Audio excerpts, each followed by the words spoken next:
Minasan, konnichiwa, Rigan desu. Hey guys, it's 11 o'clock. I've been in a rush this morning as well. It's day 4 of the vlog. I've got work today and I'm about to meet up with some friends beforehand, so I'm in a bit of a rush today. I won't be able to go out and show you guys anything today unless I see something on the way and I'll film it. So instead today I thought I'd talk about a question I get a lot, and that is my homestay and also the different type of visas that you can come to Japan with as well. But first, I'm 20 minutes late for breakfast. Fortunately, they're all gaijin, so it's a little bit more acceptable.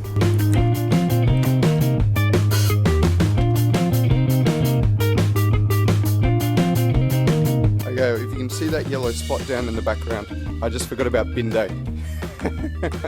Fortunately, we have 2 a week. It's combustible day, which is the main garbage. I don't actually have much this week. I don't even have one full bag, so I'll be able to put it off till Monday next week.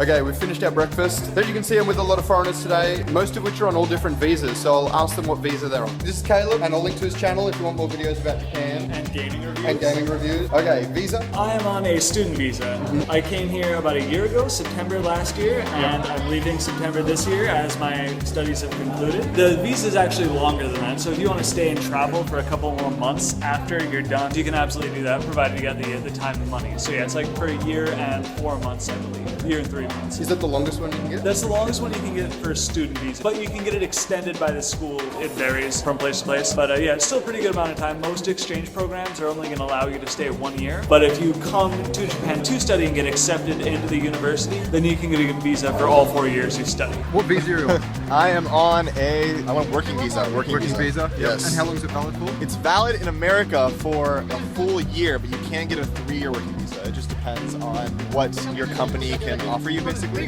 What visa you're on to stay in Japan? Permanent visa, Permanent visa. How did you get that? residential visa, Yeah. I'm citizen here. What? I thought you were Australian. How come you're so late to everything? All the Japanese people I meet don't come I'm late to honorary things. Australian. Honorary Australian. I wasn't You late know. today. I was the first one to turn up. She's never late. You're always late. I think. Oh yeah, but I'm Australian. Sometimes. Yeah.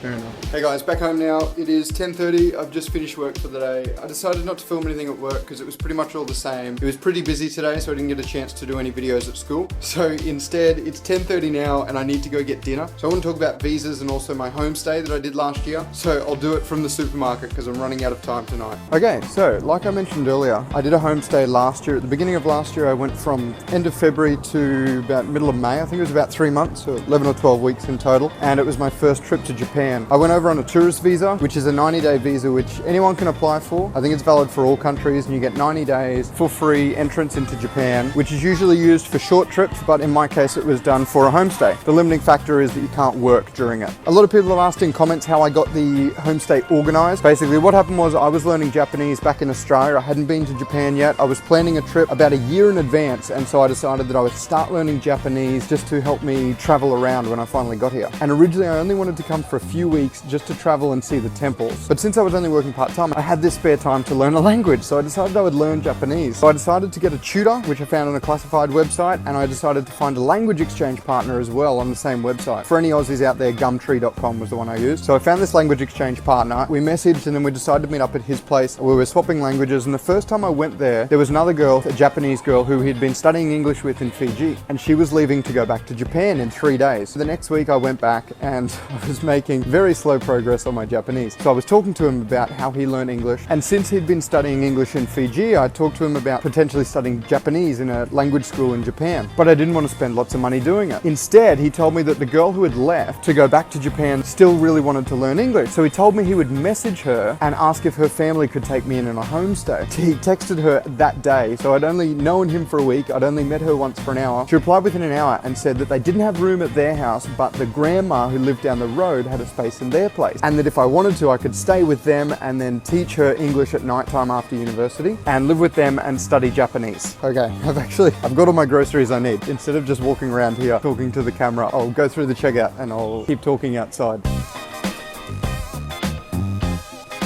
So after about a week, I had talked to this guy and organize my homestay. I hadn't been studying much Japanese. I'd probably been studying from my tutor for about 4 weeks. After meeting that girl once, I emailed her family to organize a date. I just messaged them and asked them when they wanted me to come, and basically they said as soon as possible. And so I asked them to give me 2 months to save up some money. And so I worked for 2 months, and then that was it. I went straight to Japan on the tourist visa, doing a homestay with them for 3 months. I'd only met the girl for an hour. I had only emailed the family once. They'd sent me some photos of the family. But apart from that, I didn't know anything about Japanese culture. I didn't speak any Japanese, but I decided to take the leap anyway. And I remember standing outside, I still remember standing outside the train station the very first time I got into Japan. I caught the train from Narita Airport to Saitama, and I remember standing outside of the train station thinking about how I'd never actually spoken to this family, how I didn't speak Japanese, they didn't speak English, and yet I'd flown halfway across the world on a whim. And the best part was that it turned out to be one of the best 3 months of my entire life. It's 11 o'clock, they just shut off all the lights. I'll do the rest of this at home, otherwise this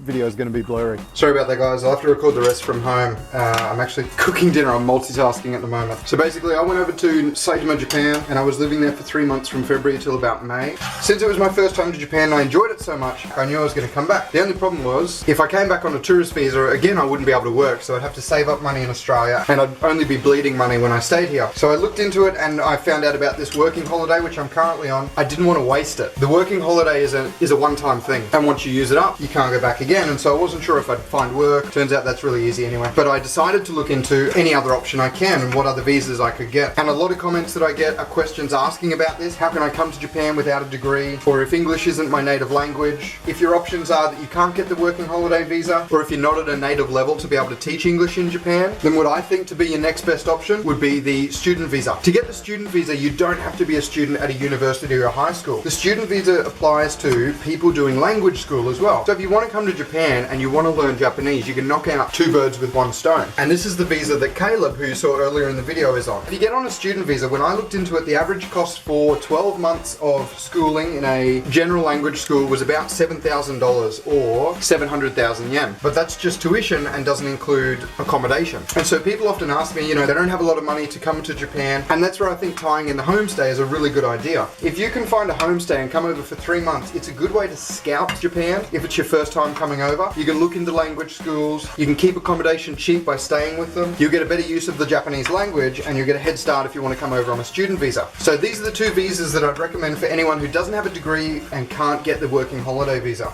So guys, that's my basic story with how I came to be in Japan. Originally, I'd only wanted to come to Japan for a couple of weeks to travel and sightsee, and yet my experience with my host family completely turned the direction of my life around. I've been here now almost 9 months in total. I know this video hasn't been very in-depth, and I intend to make a video about visas, and I'll talk more about the details of my homestay in Japan as well. But I do plan to do it in the future, so once it's up, I'll put a link just here, which you'll be able to click on, and I'll have more information about the visas.